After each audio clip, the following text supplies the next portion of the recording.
Welcome to PaleriderTV, back with another video.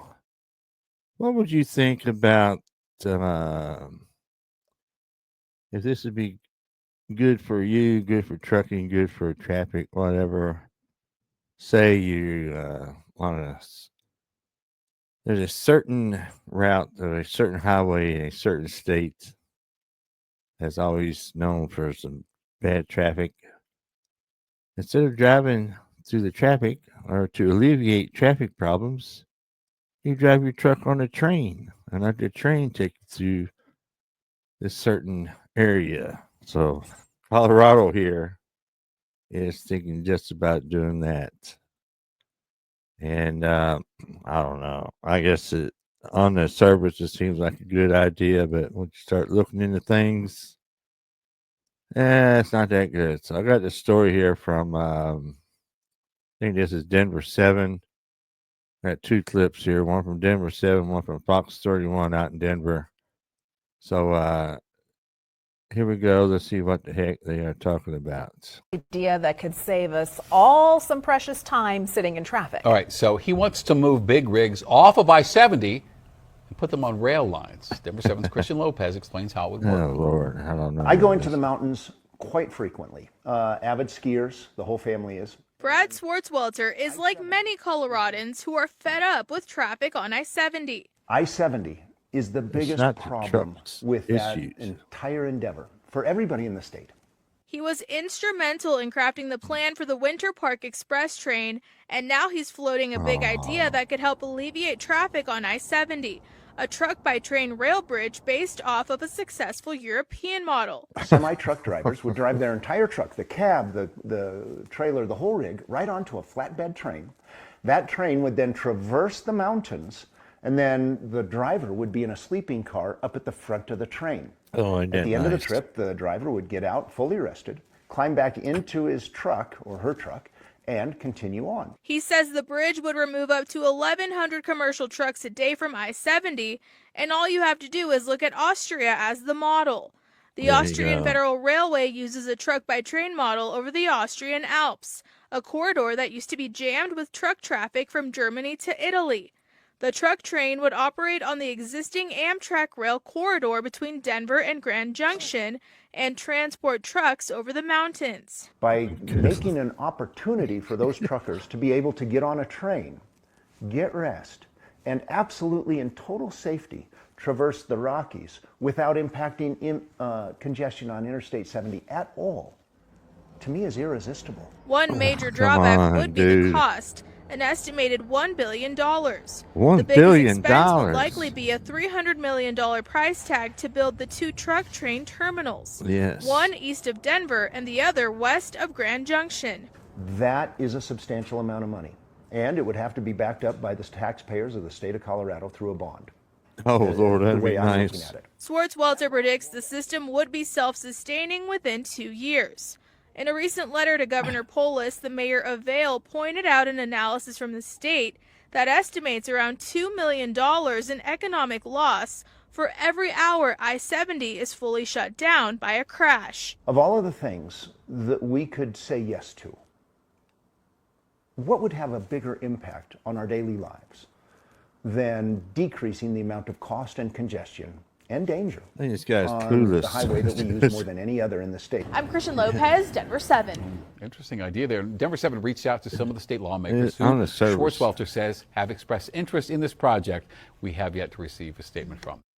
On the surface, I guess it does kind of look good, but you got to think. Now, you got a load going across 70, get to Denver, and you got to find where the train terminal is. Now, how often do the trains run across through there?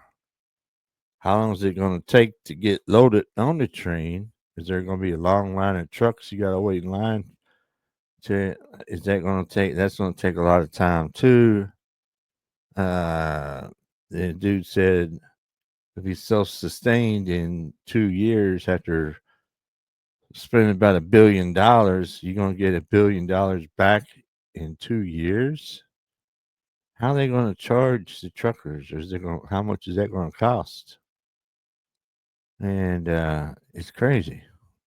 I don't know. It just don't make sense. I don't think this guy, he might know the train industry, but I don't think he realizes about the trucking industry. You got time schedules and everything else, and plus truck traffic through that corridor is a small percentage of the traffic. I don't know. It's crazy. Let me play this other clip. It gets basically the same story, but it gets into a few more details. So let's cover it. A nightmare in the wintertime. So many trucks that lose traction and get stuck heading through the highest parts of the Rockies. CDOT has tried chain laws and expensive tickets, but say that we still see way too many traffic jams and closures that can last hours. Tonight, the problem solvers are looking at a new proposal to get more trucks off I-70 in the winter. Yeah, what if we put those trucks on trains? This is a picture of how they do it in the high mountain passes of the Austrian Alps and last hours. Tonight, the problem solvers. Sorry. Now they're talking about getting trucks off the highway in the wintertime. The first clip they're talking about the traffic, easing up traffic congestion through there, but let's go back. I start over again. Are looking at a new proposal to get more trucks off I-70 in the winter. Yeah, what if we put those trucks on trains? This is a picture of how they do it in the high mountain passes of the Austrian Alps, and now it's a real proposal here in Colorado. Rachel Sauer live with what she's learned about all this tonight. Rachel. Yeah, Jeremy and Christine, well, many people have been there on a busy Saturday during a high ski season or even after a bad crash. But one Amtrak conductor says that he has a plan that will not only reduce this congestion, but also save Colorado some money as well. After 30 years with Amtrak, Brad Swartzwelter is now retired. But not only is he still thinking about trains. It's this incurable illness that a lot of us have. Yeah. He's thinking about ways to use them to improve people's lives. Our biggest problem in the state of Colorado, I think by far, is congestion on Interstate 70. He says every time there's a stoppage on I-70 into the mountains, it costs Colorado nearly $2 million.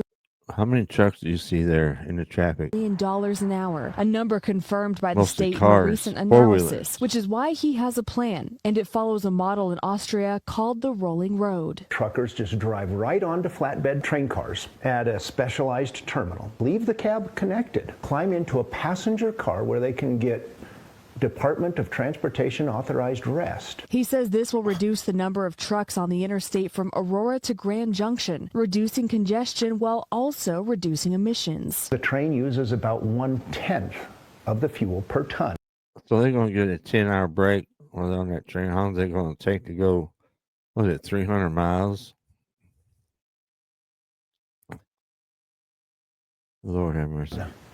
That the trucks use. Swartzwelter says he understands there may be questions about the logistics, and Greg Fulton, president of the Colorado Motor Carriers Association, says he is especially concerned about the cost. Here we go. You might get a fuel savings and costs like that.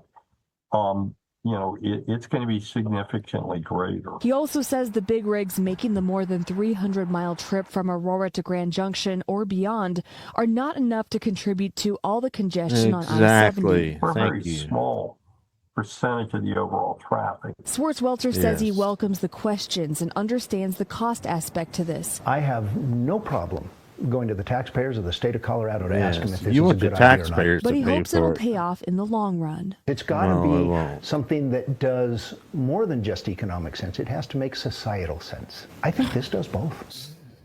Yeah, this is still very much still an idea, and he's encouraging people to continue to ask questions and have discussions about it to see if this really is a viable solution for the I-70 corridor. Live in Jefferson County, Rachel Sauer, Fox 31. Rachel, thank you. That's not the. I don't think that's a solution because the logistics to this is, and the cost, like you said, is crazy. Wait time. You probably better off sitting in the traffic and waiting to getting on a train. How fast do trains go through there? And they probably can't go that fast because of the mountains and everything. So it's going to take 2 days probably from Denver to Grand Junction over 300 miles. It's going to take a while. So I don't know. It's crazy. I guess it's like I said, on the surface, it sounds good, but logistic wise, money wise, is it really gonna help that much? Nah. And then they want to charge, uh, put it up to the taxpayers to pay for this. Come on now. The taxpayers, are they really going to go for it? I don't know. Maybe some of the ski freaks that drive that route all the time don't like trucks. Maybe they might want to spend tax money on it, but the rest of the state, probably not. I don't know. I can't speak for Colorado, but I don't think it's going to fly. So I don't know. I guess we'll have to stay tuned to see if anything comes of this. I don't think so, but let me know down in the comment section what y'all think about the situation. I think it's crazy. So I appreciate everybody watching. Everybody have a good day and stay safe.